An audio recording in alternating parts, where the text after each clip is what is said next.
Oke, di video ini saya akan bahas tentang cara merubah hidup. Kesannya lumayan ribet ya, cara merubah hidup gitu.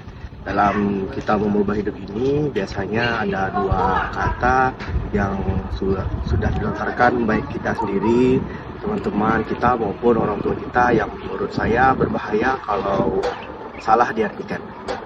Dua kata ini adalah kata puas dan kata bersyukur. Ini mungkin kelihatan sepele ya, tapi ini video yang saya buat berdasarkan perbincangan saya dengan teman-teman saya. Setelah saya amati, dua kata ini merupakan hal yang fatal, hal yang krusial dalam menentukan bahwa apakah orang itu bisa berubah hidupnya atau tidak. Mungkin kalian bingung, tapi saya akan jelaskan di sini. Banyak yang akhirnya itu walaupun misalnya dia pingin dalam dirinya, dia punya ambisi, dia pernah mikir bahwa dia mau jadi seseorang yang berbeda dibanding orang lain, tapi akhirnya api di dia itu padam karena dia terpaksa untuk puas karena orang di sekitarnya justru menarik diri mundur dengan kata-kata bersyukur. Orang tuanya bilang harus bersyukur, teman-temannya bilang harus bersyukur, dan akhirnya dia lakukan yang namanya puas, padahal dua kata ini punya arti yang sangat jauh berbeda. Karena kamu pasti akan mau yang lebih terus, sedangkan kondisi bersyukur itu adalah kondisi di mana kamu sudah bersyukur atas apa yang sudah dikasih ke kamu. Ini contoh ya, maksud saya gabungan antara puas dan bersyukur yang biasanya teman-teman kita atau bahkan orang tua kita sendiri lakukan. Misalnya kalian dulu naik motor, kalian kerja keras ya, punya mimpi, kalian ada apinya tadi sampai di tahap kalian ini misalnya naik mobil, Avanza ya, ini bisa disamakan dengan gaji atau yang paling simple untuk jelaskan ke kalian pakai mobil. Kalian naik Avanza lalu kan bermimpi lagi kayak enak nih kalau bisa naik Fortuner, tapi setelah kalian cerita seperti itu ke teman-teman yang mungkin levelnya sekarang di bawah kalian, mungkin kalian naik motor, mungkin gini, kalian naik motor rame-rame, terus saya udah naik Avanza, sedangkan kalian punya mimpi sekarang saya dapat duit nih pengen naik Fortuner.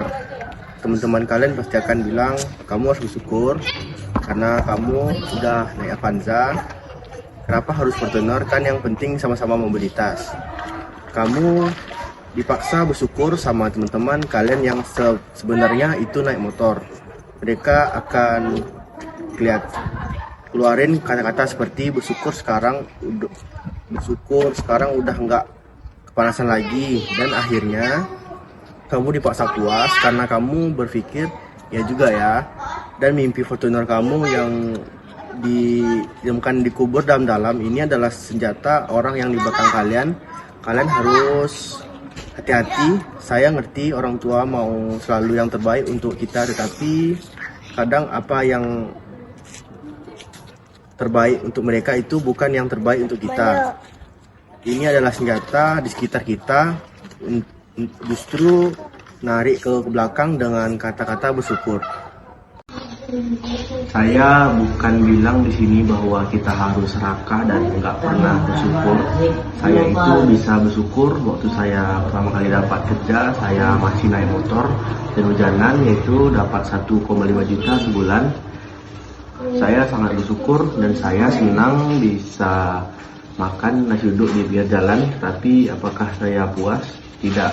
Ketika lihat orang naik mobil, saya ngomong, oke, saya bisa beli sendiri. Saya pengen tidak hujan-hujanan. Saya pernah sampai sakit naik motor hujan-hujanan karena waktu itu saya mesti berangkat kerja. Itu hal yang nggak mau saya lakuin lagi di hidup saya. Dan dari situ, walaupun saya bersyukur atas kondisinya, setidaknya saya masih bisa makan, bisa dapat uang. Ada orang-orang lain yang nggak dapat uang. Saya bersyukur, tapi saya nggak pernah puas. Nah, ini berlaku juga, misalnya contoh kalian punya gaji UMR, lalu kalian cerita ke teman-teman kalian bilang, kamu bersyukur dong gaji UMR, orang ada yang gajinya 1 juta juga bisa makan. Kata-kata yang satu lah, Nah, itu yang nggak benar. Bersyukur itu jangan dijadikan tameng, apalagi kata-kata orang yang satu lagi yaitu sederhana. Orang banyak campur-campur ini lagi antara tadi bersyukur dengan puas dan juga kata sederhana. Banyak yang bilang, oh saya itu sederhana, makanya saya naik mobil Avanza. Tapi kalau kamu benar mampu, kenapa kamu nggak beli aja? Kalau kamu memang belum punya mobilnya, kamu memang nggak mampu.